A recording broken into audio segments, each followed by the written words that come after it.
करके सारे तीर्थ यहाँ आ गए। श्रीमद् भागवत महापुराण यहाँ विराजे, स्वयं साक्षात नारायण सप्तमयी ग्रंथ के रूप में विराजे।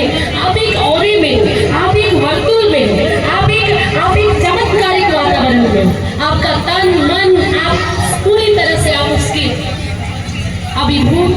जैसे कोई गंगा में स्नान करता है ना, कितना भी ताप चढ़ाओ, कितनी भी थकान हो, आप लोगों ने देखा होगा संगम में स्नान करते ही सारी थकान सारा ताप कहाँ गायब हो गया, कुछ बता ही नहीं चलता।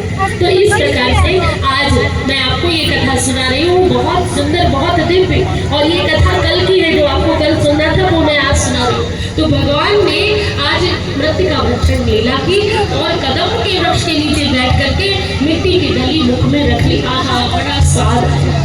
बचपन में मिट्टी शायद ही कोई बच्चा होगा जिसने नहीं खाने का प्रयास किया होगा। अब आजकल टाइल्स वाले घरों में मिट्टी कहाँ मिलती, हाँ, माए रोक लेती है। पर मिट्टी खाने का जो सुख, जो गांव में पले बड़े हैं उनको पता है।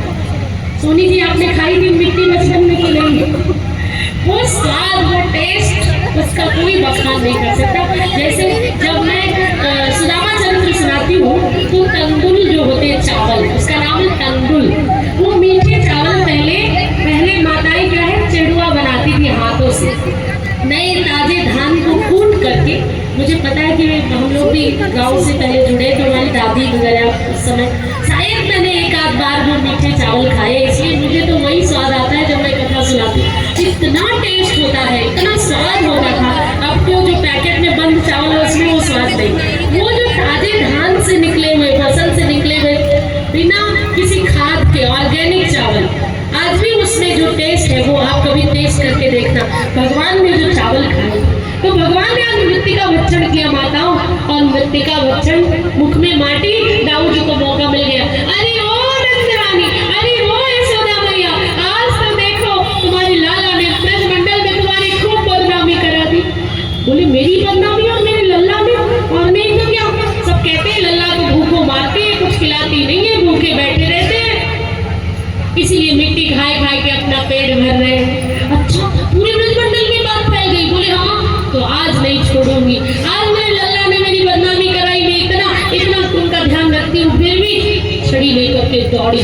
जब छड़ी लेकर दौड़ी तो इसकी चोटी में जो मोगरे के फूल गुथे हुए थे, लंबी चोटी, थोड़ा स्थूल शरीर, तो वो फूल जो है, चोटी हिल रही है तो चोटी से सारे फूल नीचे झड़ के गिर रहे। क्यों गिर रहे?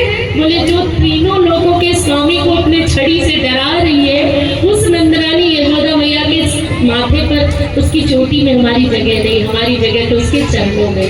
और जब यशोदा मैया क्रोध में छड़ी लेकर दौड़ती है तो तीनों लोगों के स्वामी थर-थर कांपते। आंखों में आंसू, काजल जो लगा था आंख से घोट डाला, काले पहले से और काले हो गए।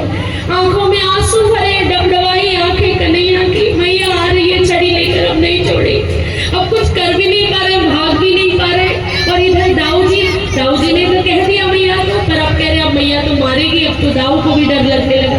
ये और देवर्षि नारद जी दृश्य को देख रहे थे। देवर्षि नारद जी ने कहा, अरे मैया मारना नहीं, बड़े कोमल है, मैया मारना नहीं, माखन जैसे कोमल है, मारना नहीं। पर मैया कहा मारने वाली दौड़ कर गई, क्यों नहीं लाला, तेने बदनामी कराई मेरी।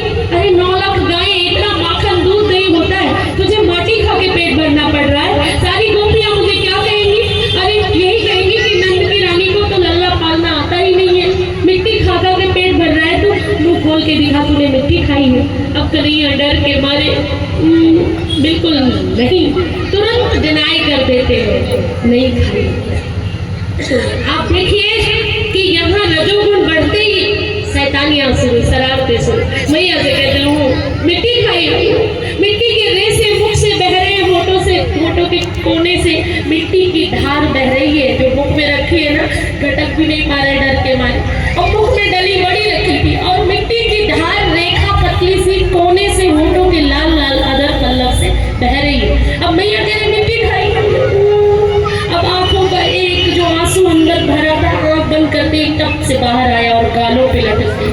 अब नीचे नहीं गिर रहा, तो आंसू कह रहा है कितनी देर भगवान के गालों पर टिका रहे। नहीं, ऐसे कैसे रह सकते हैं, हाँ, फॉर्मेलिटी करने आए थे क्या? बोलिए